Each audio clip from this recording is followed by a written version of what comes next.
Ben Jonson wrote of an English saint, Sir Francis Drake. To the Spanish, a wayward pirate. To the English, a hero.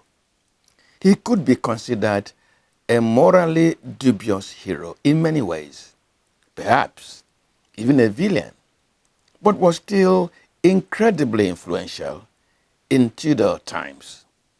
Drake, considered an explorer by the English, was better known for sinking Spanish ships laden with precious goods from voyages to Africa, Far East, and Latin America, and bringing his loot to the English monarchy, Queen Elizabeth I, who eventually made him a saint, Sir Francis Drake. Nigeria's 10th National Assembly is facing a moral question. What qualifies a member to become a principal officer? To understand the magnitude of that question, you must appreciate the burden which principal officers of the National Assembly must carry. These first among equals set the legislative agenda, which reflects the understanding of the parliament, its role in feeling for the people and with the people, and ensuring that governance is only driven by the good of the people. In doing this, the principal officers also set the moral compass for governance. All these provide the answer to the next question. What manner of a nation should Nigeria be? And what is the value of the people in that nation? And what is the place of the National Assembly in this? For us to have a functional democracy, one has to look at the functions that's this way. Nigeria, God has not made a mistake in carving Nigeria and giving it a geographical location called Nigeria, where we have a vast number of the population, over 200 and something million. So automatically, if you are to lead or to govern those people, you have to have what you call equity, fairness, and justice. The All Progressives Congress APC has zoned principal offices, and President-elect Bola Ahmed Tinubu is reported to have endorsed Senator Godswill Akpabio to become president of the Senate. The National Working Committee of the party is also reported to have thrown its weight, though there are those with some reservations, behind Godswill Akpabio.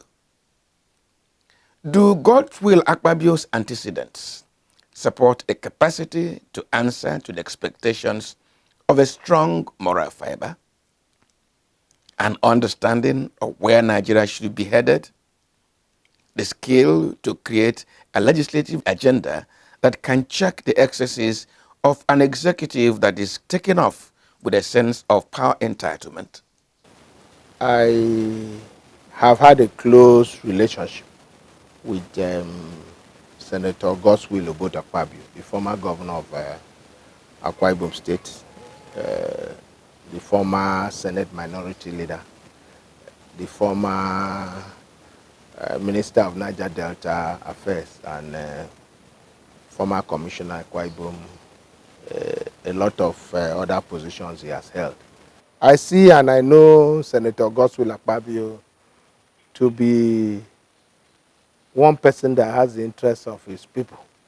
And but when I mean the people now, I would mean the entire country, because he's not a Senate president. He won't be a Senate president for Ikorekbene Senatorial District. Neither will he be a Senate president for Akwa Ibom or the South South. He will be a Senate president for Nigeria.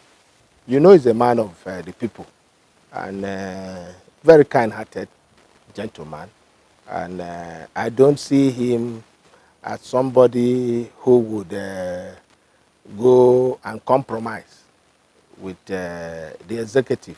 The agenda I think the National Assembly should set for Nigerians is that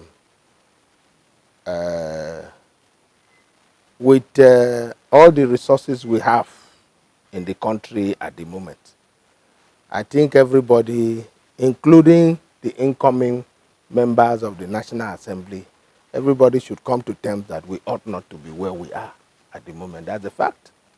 And so I would expect a situation where I see a robust legislation where we would be able to identify what the problems are and also proffer solutions to those problems. Basically, number one, that which has to do with this fuel subsidy. And I feel worried when you hear the amount of trillions of naira that is paid on subsidy. Now, I also feel worried that there seems to be a disconnect between what the actual consumption is and what is being paid for. I want to see a National Assembly where, you know, if that issue of subsidy is becoming a problem to the nation, I want to see a National Assembly where everything will be brought to the table, and all the Nigerians, all Nigerians should be able to see what the pros and the cons are in removing or not removing. I see him. He has the courage, he has the capacity, he has the will. Akpabio says he will work for meticulous oversight, which will give Nigerians their money's worth in services, infrastructure, equity, and overall development. Elegant expression that should inspire great expectation. But please wait. I'll join the next president to turn the boys in Nigeria into men. And therefore, I dub my heart and I assure that as I withdraw now, vote for Asiwaju Ahmed Tinubu. The president-elect, Bola Ahmed Tinubu, has endorsed Senator Akpabio as Senate President. So, Akpabio's qualification could as well be that he stepped down for Tinubu at the APC presidential primaries. That may be politics, but Akpabio bought expression of interest form for 100 million naira. He forwent his hard-earned 100 million naira for a day like this. Do honest folks just throw 100 million naira into the political bin just like that? There must be a day to recover. And is the Senate presidency seat a recovery plan? Besides, Godswill Akpabio is a lawyer. Honestly, I do not know any big brief he ever received before he went into politics. So I cannot say for a fact that this is how he came by his money. But there are issues which we may have to recall. So it is important that people who have gone to court, people who genuinely did jobs, should be paid for their jobs. So for me, I'm not against it because, of course, who are even the greatest beneficiaries? It's you people now. Okay. Because if you look at your chairman, Okay, Honorable Minister. Honorable Minister, that's okay. That's okay. No, can I ask you that question? What is the benefit that the National Assembly is benefiting from? It's okay, it's okay. Are you asking me the benefit of National Assembly? Yes, you just said. I just told you that we have record to show that most of the contracts in NDDC are given out to members of National Assembly, but you don't know about it. It's okay. It's okay. He makes any payment in NDDC without Godswill Akpabio's approval. When we first came to NDDC, on the day of going for the inauguration, he told me in the car that, Madam MD, if you don't do what I say, the same pen with which I used to sign your letter, it will be the same pen that I will use to remove you. He said the first thing I should do when I get to Port Harcourt is to change the dollars in the NDDC account. I was scared to do that. After that, he came to Port Harcourt 2 days after the inauguration. He said the first thing I should do is to make sure I change the dollars.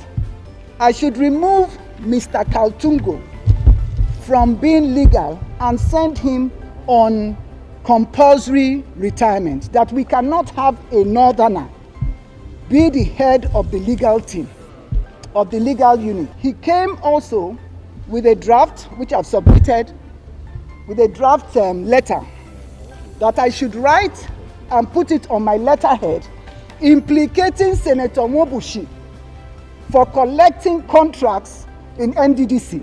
Again, nobody can use this to impugn Godswill Akpabio's integrity, except that some aspects of the NDDC story raise the rather interesting angle of he wanted to chop my yam. Why did he not tell the president what happened that I slapped him? Why did he not tell Nigerians that I slapped his face in his guest house at Apo, in his office? Why did he not tell Nigerians what insubordination was about? Physical. I'm the only Ogoni woman, the only Nigerian woman that has slapped him. He slapped him because of his plan B. He thought that he could, since he couldn't get me to take that money, he thought that plan B, if it could come up on me, he didn't know that I'm a Port Harcourt girl. Port Harcourt girls are not moved by money, by somebody telling me that you make me a substantive MD. I'm certain that Senator Godswill Akpabio is made of external stuff, even with these frails hanging on like an albatross. Senator Akpabio, as the chairman of the 10th National Assembly, as the president of the Senate, is going to work in tandem with Mr. President. Whatever goes wrong, he has the moral latitude, and he has the courage. He has the courage to look at anybody to the face and tell the person, you know, he has a way of presenting a thing that if you present it becomes a problem. But he has a way of presenting it, and it doesn't become a problem at all. Former governor of Zamfara State, Abdulaziz Yari, does not have the stomach for an Akpabio for Senate president. He has told his party, the APC, that much. Mr. Chairman, we came to present our letter to you. We are not satisfied with the arrangements, and what we're expecting from you people is to give us a fair play. Yari has therefore thrown his hat into the ring, damning the consequence of being labeled anti-party actor. He is insisting on due democratic process, a euphemism in the National Assembly for who has the deeper pocket should sway members with his cash. Akpabio's bank account seems to be a little leaner, and so he's asking the party to whip Yari into line. But recalcitrant Yari showed off his financial muscle last week when he single-handedly bought a book written on the Minister of Justice, Abubakar Malami, for a whopping 250 million naira. Of this book at the cost of 250 million naira.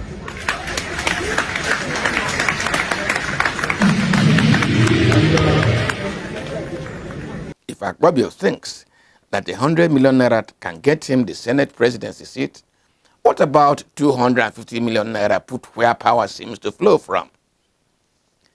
My worry, though, is like Akpabio, I cannot put my fingers on where Yari's cash is coming from.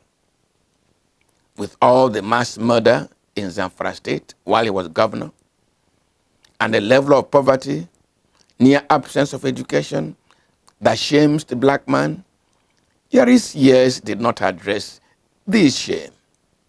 Yet, he wants to be Senate president, and he's moving his might. Can a man give what he does not have? Is it a day for Sir Francis Drake